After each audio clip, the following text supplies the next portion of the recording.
Hello everyone. अगर जो CTET है अगर आप निकालना चाहते हैं इस बार जो 14 दिसंबर या 15 दिसंबर को हो सकता है कि आपका पेपर हो और आप चाहते हैं कि आपका जो पेपर है वो निकल जाए, तो ये वीडियो आपके लिए है और इसको फॉलो कीजिए। आप देखिए अभी कितना 6 हो गया है और आपके पास लगभग सिर्फ एक हफ़्ता है। तो अगर हम देखें तो हमारे पास कितना है, 1 वीक है। अगर हम देखें तो क्या ये पेपर 1 वीक में निकाला जा सकता है? तो एब्सोल्युटली ये 1 वीक में निकाला जा सकता है।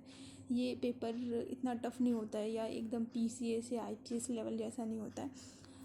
अगर आप एक डेडिकेटेड और एक सही वे में प्रिपरेशन करते हैं तो ये पेपर बहुत ही ईजीली एंड 110% इसको 1 वीक में भी निकाला जा सकता है। बट ये है कि जो गाइडेंस है, जो डायरेक्शन है वो सही होनी चाहिए और आप जो है निकाल ले जाएंगे ये पेपर। तो ये बात ये आती है कि हो सकता है कि आपने जो है पहले से ही कुछ चीज़ें पढ़ी हों और हो सकता है कि आपने इसके पहले अभी कुछ भी ना पढ़ा हो। तो दो तरह के स्टूडेंट्स हैं हमारे पास। जैसे कि दो तरह के स्टूडेंट्स अगर हम देखें तो अगर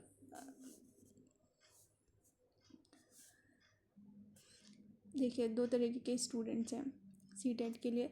पहले जो है वो है कि जिन्होंने कुछ भी नहीं पढ़ा है, अभी तक कुछ भी नहीं पढ़ा है, उसके लिए क्या डायरेक्शंस होंगे, उससे क्या पढ़ना है क्या नहीं पढ़ना है, उसको बताया जाएगा कि क्या पढ़ना है क्या नहीं पढ़ना है।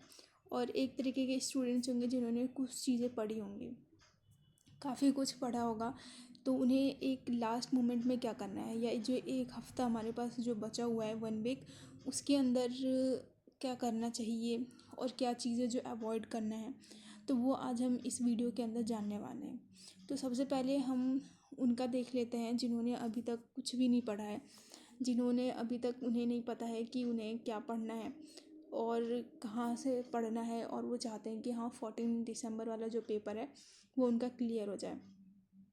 तो इसमें जो भी स्टेप्स बताए जाएंगे आप उस स्टेप्स को फॉलो कर लेना, आपका पेपर जो है निकल जाएगा। सिर्फ वो स्टेप्स ही नहीं है, मैं सोर्सेज भी इस वीडियो के अंदर बताने वाली हूँ, जिसके जो कि जैसे कि यूट्यूब चैनल्स हो गए और जो कहाँ से क्वेश्चंस प्रैक्टिस करनी है, तो ये सब चीज़ें मैं आपको इस वीडियो के अंदर बताने वाली हूँ। तो हम जान लेते हैं कि जिन्होंने अभी तक कुछ भी प्रिपरेशन स्टार्ट नहीं की है वो क्या करें। तो उनके लिए सबसे फर्स्ट स्टेप है कि आप सबसे पहले कुछ थ्योरीज करें। सबसे पहले आपको सीडीपी तैयार करनी है। सीडीपी के जो 30 नंबर हैं, ठीक है, इसमें लगभग 30 मतलब 30 मार्क्स का होता है। ये 23 से 25 के बीच में मिनिमम स्कोर आपको करना ही करना है। तो कैसे ये स्कोर होगा इसके अंदर, तो इसके लिए सबसे पहले आपको जो है ये कुछ थ्योरीज़ हैं जो हमेशा रिपीट होती हैं। कौन कौन सी थ्योरीज़ हैं जो रिपीट होती हैं, जैसे कि जीन पियाजे की थ्योरी हो गई, विगोट्स्की की थ्योरी हो गई, और भी कुछ थ्योरीज ऐसे लर्निंग की कुछ थ्योरीज हैं कि कुछ टॉपिक्स हैं जो बहुत ही ज़्यादा रिपीट होते हैं इस एग्ज़ाम में। जैसे कि जो सीडीपी है, सीडीपी में कुछ थ्योरीज़ हैं जैसे कि जीन पियाजे की, विगोट्स्की की थ्योरी है, और भी कई थ्योरीज़ हैं जो कि हमेशा क्या होती हैं, रिपीट होती रहती हैं। ये हर एक एग्ज़ाम में, हर एक साल, हर एग्ज़ाम में ये पूछा जाता है, ठीक है। अब मैं इसके अंदर सिर्फ आपको ये बता के नहीं छोड़ूंगी कि आपको क्या क्या करना है, मैं आपको सोर्स भी बताने वाली हूँ कि आपको कहाँ से इसे करना है।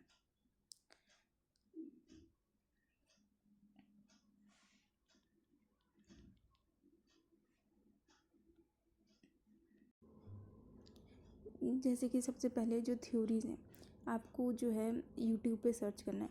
किस पे? यूट्यूब पे। आप क्या सर्च करोगे? यूट्यूब पे आपको सर्च करना है कि theories, important theories for the CDP bye Sachin sir, ठीक है। देखिए सचिन सर से कर सकते हैं या फिर आप जो हिमांशी मैम से भी कर सकते हैं। सचिन सर का कर लीजिए या फिर हिमांशी मैम, ठीक है। लेकिन ये वीडियो देखते देखते सिर्फ आपको ऐसे नहीं कि आप सोते सोते देख रहे हैं, या सिर्फ आपने ईयरफोन लगा ली है, आप टहलते टहलते इस तरीके से देख रहे हैं, नहीं, इस तरीके से इसे नहीं देखना है। जब आप थ्योरीज पढ़ रहे होते हैं, चाहे आप यूट्यूब से पढ़ रहे हैं, तो आपको जो है उसके नोट्स बनाने हैं, ठीक है। एक कॉपी में एक शॉर्ट नोट में उसको जो है लिखना है, सारी थ्योरीज जो जो भी वो इम्पोर्टेंट बता रहे हैं। एक मतलब एक आप सचिन सर का दिखेंगे तो एक इम्पॉर्टेंट टॉपिक्स की एक अलग से प्लेलिस्ट मिल जाएगी, ठीक है। उस प्लेलिस्ट के अंदर आपको सारी थ्योरीज A to Z सारी थ्योरीज आपको मिल जाएगी सचिन सर के एक प्लेलिस्ट में, ठीक है। तो यहाँ से क्या हो गया कि आपकी जो CDP है वो आपने थ्योरी कर ली, ठीक है। तो आपकी थ्योरी यहाँ से जो है डन हो गई। अब आपको क्या करना है, इसकी प्रैक्टिस करनी है, ठीक है। प्रैक्टिस के लिए एक ये है कि आप यूट्यूब पे ही सर्च कर लो कि थ्योरी रिलेटेड प्रैक्टिस CTET, ठीक है। तो आप इसके अंदर देखेंगे कि हिमांशी मैम का एक ऊपर आएगा, ठीक है। तो हिमांशी मैम का सेट आएगा थ्योरी से रिलेटेड, और जो है सचिन सर का भी आ जाएगा। तो दोनों का ही आप जो है क्या करना, प्रैक्टिस वाले वीडियो एक बार देख लेना। आप जो है आपने अपने नोट्स बनाए जो थे उसको रिवाइज करके फिर इसको देखना, जहाँ पे गलती कर रहे हैं फिर से उसको जो है नोट डाउन करना है। अगर आप यहाँ पे गलती कर रहे हैं या फिर आपका कोई क्वेश्चन गलत होता है तो उस क्वेश्चन को समझने की कोशिश करिए कि आप कहाँ गलती कर रहे हैं, ठीक है। और अगर कोई चीज़ एक्स्ट्रा मिल जाती है तो आप उसको जो है इसमें इंक्लूड कीजिए। जैसी आपकी थ्योरीज़ हो गई, देखो थ्योरीज़ में मैं आपको जो है मोटा मोटा ये चीज़ बता दूँ कि पहले तो एक तो थ्योरीज़ है, ठीक है। थ्योरीज़ भी कई तरीके के हैं, कुछ जो है लर्निंग की थ्योरीज़ होंगी, ठीक है। कुछ लर्निंग की थ्योरीज़ होती हैं, कुछ इंटेलिजेंस थ्योरी होती हैं, ठीक है। तो देखो इंटेलिजेंस थ्योरी तो लगभग सभी को थोड़ी बहुत पता होती है, देन लर्निंग वाली सबको थोड़ी बहुत पता होती है, और इंटेलिजेंस वाली बहुत ज़्यादा नहीं पूछा जाता है, बहुत कम पूछा जाता है। तो सबसे पहला प्रेफरेंस जो है आपको उन थ्योरीज पे देना है, जैसे जीन पियाजे की थ्योरी हो गई, ठीक है, जो कॉग्निटिव डेवलपमेंट पे बेस्ड है। तो वो वाली थ्योरीज हमारे लिए ज़्यादा इंपॉर्टेंट हो जाती है। तो उन थ्योरीज को आपको इसलिए सबसे पहले करना है। फिर इसके बाद क्या आता है, ठीक है, ये थ्योरीज हो गई। फिर जब आप सेशन करोगे ना, प्रैक्टिस सेशन, तो उसके अंदर जो क्वेश्चंस होंगे उनको क्या करना, क्वेश्चंस को नोट डाउन कर लेना जो आप गलत कर रहे हैं, ठीक है। CDP आपको यहाँ से ही प्रिपेयर करनी है, वो है कि सचिन सर का पकड़ लो, सचिन सर की पूरी जो है प्लेलिस्ट पड़ी हुई है, उस प्लेलिस्ट को कर लो। CDP की आपका जो CDP है वो यहाँ से क्लियर हो जाएगा। फिर अब आते हैं हम दूसरा सेशन, वही हिंदी इंग्लिश कहाँ से करें। देखो हिंदी इंग्लिश की बात कर लेते हैं हम, हिंदी और इंग्लिश। तो देखो हिंदी इंग्लिश में एक तो हमारा आता है पैराग्राफ, ठीक है, क्या आता है पैराग्राफ, और हमारा आता है पेडागॉजी, ठीक है। तो देखो पैराग्राफ तो सब लोग कर लेंगे, है ना। पैराग्राफ तो हम देखो 6th क्लास से कर रहे हैं, हम बचपन से ही कर रहे हैं, तो हमें इजीली हमारे पैराग्राफ्स हो जाते हैं। लेकिन अगर आपको जो है पैराग्राफ्स में अभी भी प्रॉब्लम होती है या फिर नहीं आता है, तो आप डेली अभी भी 1 हफ्ते हैं तो 1 हफ्ते एक जो है एक हिंदी का और एक इंग्लिश का एक पैराग्राफ लगाओ और उसके जो क्वेश्चंस होते हैं वो करो, ठीक है, काफ़ी इम्प्रूवमेंट आ जाएगा। तो एक तो पैराग्राफ हो गया। पेडागॉजी कैसे करें, तो देखो पेडागॉजी के लिए क्या करना है, आपको यहाँ पे सर्च करना है यूट्यूब पे ही पेडागॉजी हिंदी की और इंग्लिश की, दोनों की पेडागॉजी को देख लेना है। देखो मैं बताऊँ, हिंदी की इंग्लिश का सेम होता है। अगर आपका कोई लैंग्वेज इंग्लिश में है या फिर अगर आपने हिंदी मीडियम से नहीं पढ़ा है, इंग्लिश में पढ़ा है, अगर आपको हिंदी वाले वर्ड्स उतने समझ में नहीं आते हैं, तो आप पहले यहाँ से स्टार्ट करो, इंग्लिश की पेडागॉजी पढ़ो। जैसे आप इंग्लिश की पेडागॉजी पढ़ेंगे तो हिंदी की पेडागॉजी वहाँ पे सेम ही होती है, ठीक है। तो यहाँ से हो जाएगा। तो ये आपकी पेडागॉजी हिंदी और इंग्लिश की हो गई, और हिंदी और इंग्लिश का आपका पैराग्राफ हो गया, ठीक है। और आपका जो है CTET हो गया, मतलब CTET करें CDP हो गया, CDP हो गया, हिंदी इंग्लिश का सब्जेक्ट हो गया, तो हिंदी इंग्लिश हो गया। फिर इसके बाद हम आते हैं सब्जेक्ट पे की बात कर लेते हैं। देखो मैं इसमें सब्जेक्ट में बता रही हूँ मैथ्स और साइंस के लिए। अगर आपका सब्जेक्ट क्या है, मैथ्स साइंस है, तो क्या करना है आपको, ठीक है, मैथ्स साइंस है तो देखो क्या कर सकते हैं मैथ साइंस के लिए। देखो सबसे पहले तो साइंस की एनसीईआरटी कर लो। आपके पास अभी भी 7 दिन है। अगर आप हर एक दिन एक एक एनसीईआरटी भी कंप्लीट करोगे तो आपकी आराम से एनसीईआरटी कंप्लीट हो जाएगी। तो ये एनसीईआरटी किस क्लास तक करनी है, तो देखो आप 6th क्लास से 8th क्लास तक तो इम्पोर्टेंट करोगे, लेकिन हो सकता है 9th और 10th थोड़ा सा हाई लेवल जाता है, ठीक है, बहुत ज़्यादा हाई नहीं है, आप कर सकते हो। लेकिन ये 6th 7th 8th जो है ये बहुत इम्पोर्टेंट है। यहाँ से जो है सारे के सारे क्वेश्चंस आपको कर लेने।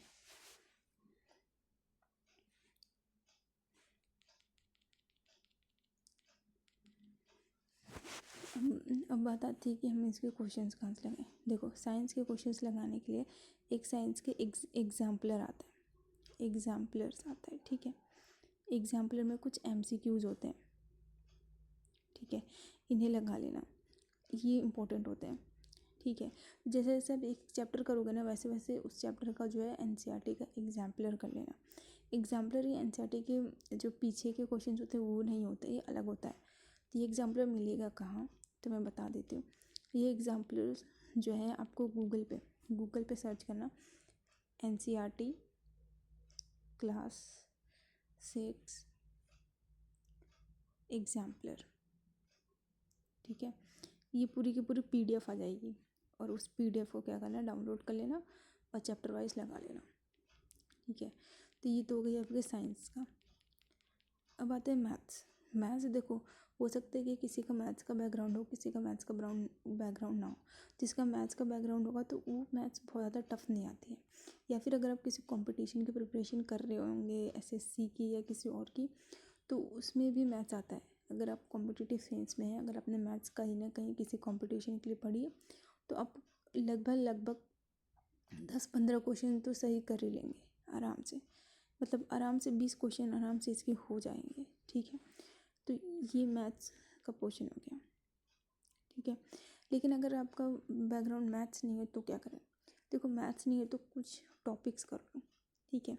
कुछ ऐसे टॉपिक्स पीवाईक्यू से देखो जो कि आपको इजी लगते हो। जैसे हो सकता है परसेंटेज इजी लगता हो या रेशियो इजी लगता हो, तो ये करना। देखो अगर आपका मतलब मैथ्स आपने कभी पढ़ी नहीं है तो आप 7 दिन में बहुत ज़्यादा नहीं पढ़ पाओगे, तो इसको एंड में रखना है, ये अभी मत करना मैथ्स। पहले हम साइंस का कंप्लीट कर लेना, फिर मैथ्स का बाद में करना। पहले साइंस हो जाएगा तब खुद ही आप में कॉन्फिडेंस आ जाएगा, ठीक है। तो जैसे ही आपका ये चीज़ हो जाएगी तो आपका साइंस वाला पोर्शन हो जाएगा और ये वाला पोर्शन हो जाएगा, ठीक है। तो आप देखो यहाँ से ही आप बहुत ही ज़्यादा अच्छा स्कोर कर लोगे, ठीक है। तो यहाँ से भी आराम से अच्छा स्कोर। देखो अगर किसी का अगर साइंस या मैथ्स नहीं है या सोशल साइंस है तो मैं कहूँगी सोशल साइंस के लिए भी आप एनसीईआरटी को ही प्रेफर करो, ठीक है। 6th क्लास से लेके 7th 8th तक तो मस्ट है, 8th तक तो आपको जो है एनसीईआरटी करनी ही करनी है, ठीक है। तो वो वहाँ का जो एनसीईआरटी एसएसटी का वहाँ से कर लो।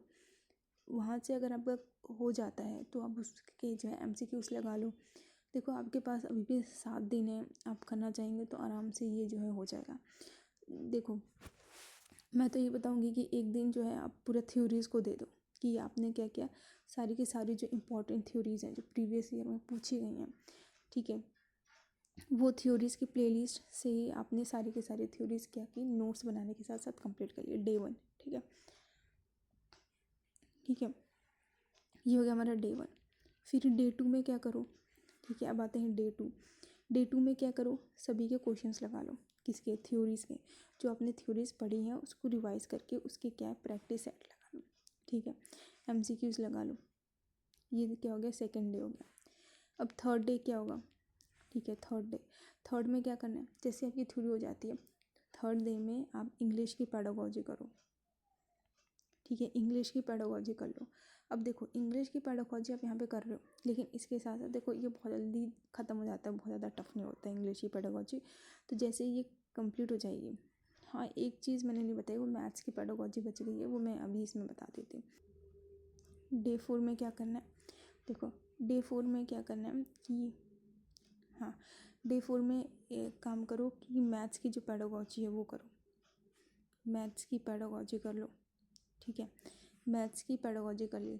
जैसे ही मैथ्स की सारी पेडागोजी हो जाती है तो मैं एक चीज़ और बता दूँ आपको कि जैसे ही आप ये जो मैथ्स की पेडागोजी कर रहे हैं ना, आपने पहला दिन जो डे 1 था, मैं इसको जो है एक क्रक्स में अच्छे से बता देती हूँ कि डे 1 में क्या होगा, डे 2 में क्या होगा, डे 3 में क्या होगा, ठीक है। तो जो डे 1 है, ठीक है, डे 1 में आपको क्या करना है, थियरी, ठीक है, सिर्फ सारी की सारी थियरी जो प्लेलिस्ट से जो भी थ्योरीज हैं वो कंप्लीट कर लेना, नोट्स बना लेना। फिर सेकंड डे में क्या करना है कि PYQs करना है, ठीक है, ये आपका PYQ है, ये आपका साइंस है, 6th क्लास का साइंस करना है, और ये है आपका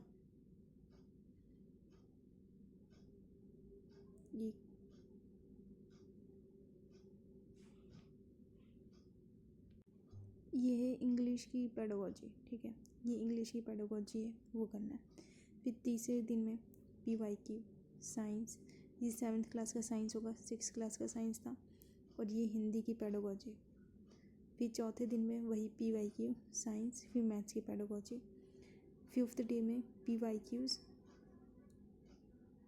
साइंस और साइंस की पेडागोजी, फिर PYQs साइंस करना है। यहाँ पे PYQs हैं, यहाँ पे चाहो तो आप PYQs छोड़ सकते हो, ठीक है।